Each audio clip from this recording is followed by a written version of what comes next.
तर पुण्याचे खासदार आणि केंद्रीय राज्यमंत्री मुरलीधर मोहोळ यांनी पुणे पोलिसांच्या कारवाईवर समाधान व्यक्त केलं आहे। नाही, पुण्यामध्ये मागच्या काही दिवसात अशा काही घटना घडल्या, पण मी तुम्हाला सांगेन की पोलीस सगळ्याच बाजूने असं नसतं की पोलीस मागच्या काही दिवसापूर्वी आपण हे पाहिलं की पोर्शे कारमध्ये सुद्धा पोलिसांनी चांगलं काम केलं। पुण्यात अंमली पदार्थांचा मोठा साठा जप्त झाला। पोलीस काम करतात, फक्त काही गोष्टीच्या मला असं वाटतं की पुण्याच्या कायदा सुव्यवस्था राखण्याच्या दृष्टिकोनातनं ज्या कमी असतील, ज्या त्रुटी असतील त्या त्यांनी दूर केल्या पाहिजेत। मी त्यांना सूचना केल्यात पुणे पोलिसांना। मला असं वाटतं की त्यातनंच कारवाई होते दिसतंय। आणि या सगळ्या प्रकरणाविषयी अधिक माहिती घेऊया। आमचे प्रतिनिधी मंदार गोंजारी सध्या आपल्या सोबत आहेत।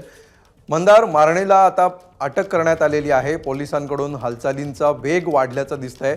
काय नेमका हा प्रकार आहे आणि गेल्या काही दिवसात कशा प्रकारे पोलीस आता ॲक्शन मोडवर आले?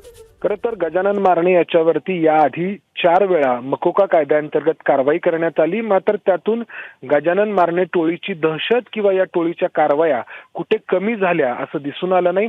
यावेळी 5व्यांदाही मकोका अंतर्गत कारवाई होते आणि या कारवाई अंतर्गत गजानन मारणेला अटक देखील होते।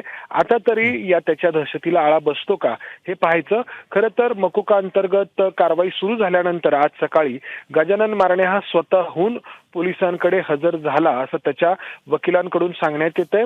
कोथरूड पोलीस स्टेशनला त्याला आणण्यात आलंय, तिथे त्याला अटक दाखवण्यात येते आणि त्यानंतर पुढची कायदेशीर प्रक्रिया करण्यात येईल। उद्या त्याला न्यायालयामध्ये हजर केलं जाऊ शकतं आणि त्याच्यावरती जे एकूण गुन्हे आहेत ते गुन्हे पाहता त्याला तात्काळ त्याची तुरुंगात रवानगी व्हावी आणि कडक कारवाई व्हावी यासाठी पुणे पोलिसांचे प्रयत्न असतील। निश्चितपणे आता पुढे कशा प्रकारे पुणे पोलीस कारवाई करतात हे बघणं महत्त्वाचं असेल। धन्यवाद मंदार या सविस्तर माहितीबद्दल।